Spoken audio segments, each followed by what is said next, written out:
வணக்கம் நண்பர்களே, கிச்சன் கிளப்ஸில் இன்றைக்கி நம்ம 3 ரெசிபி பார்க்க போகிறோம். ரொம்ப ஈஸியாக டக்குன்னு செய்யக்கூடிய இந்த ரெசிபி என்னென்னு வாங்க பார்த்துடலாம். ஃபஸ்ட்டு ரெசிபியாக இன்றைக்கி மீதமான சாதத்தை தாளிச்சிடலாம். நம்ம நிறைய வெரைட்டியாக தாளிச்சிருப்போம்.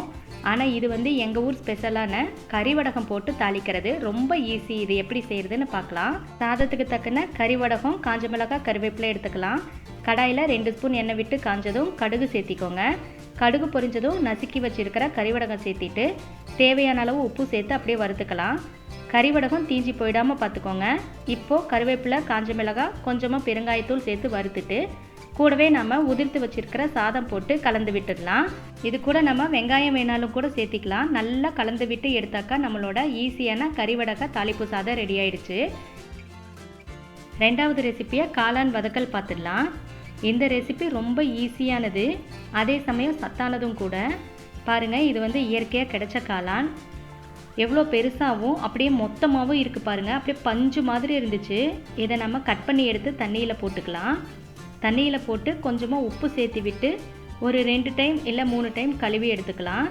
இதை கழுவி எடுக்கிறப்போ நம்ம பிழிஞ்சு எடுக்கணும். அப்போ தான் அதில் இருக்கிற தண்ணியெல்லாம் வரும்.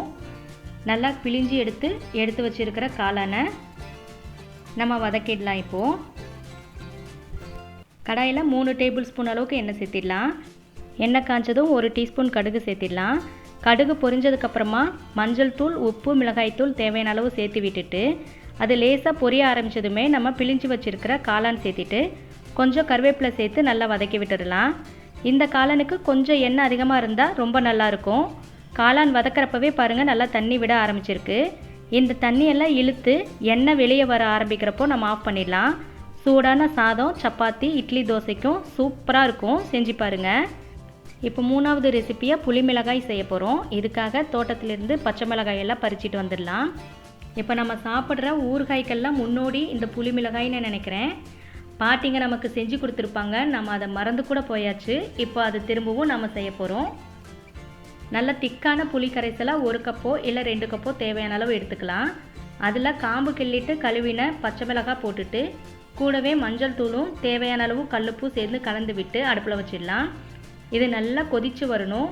புளியோட பச்சை வாசம் போக புளி காய்ச்சல் புளி சாதத்துக்கு நம்ம செய்வோம் இல்லைங்களா, அந்த அளவுக்கு புளி நல்லா கொதித்து இந்த அளவுக்கு திக்காகி வரணும். 3 டேபிள் ஸ்பூன் எண்ணெயில் 1 டீஸ்பூன் கடுகும் கொஞ்சம் கருவேப்பிலை, பெருங்காயம் சேர்த்து தாளித்து புளி மிளகாயோடு சேர்த்து விட்டுடலாம். இப்போ நம்மளோட புளி மிளகாயும் ரெடி ஆகிடுச்சு. இந்த 3 ரெசிபி நீங்களும் செஞ்சு பாருங்கள். திரும்பவும் இன்னொரு ரெசிபியில் சந்திக்கலாம். நன்றி.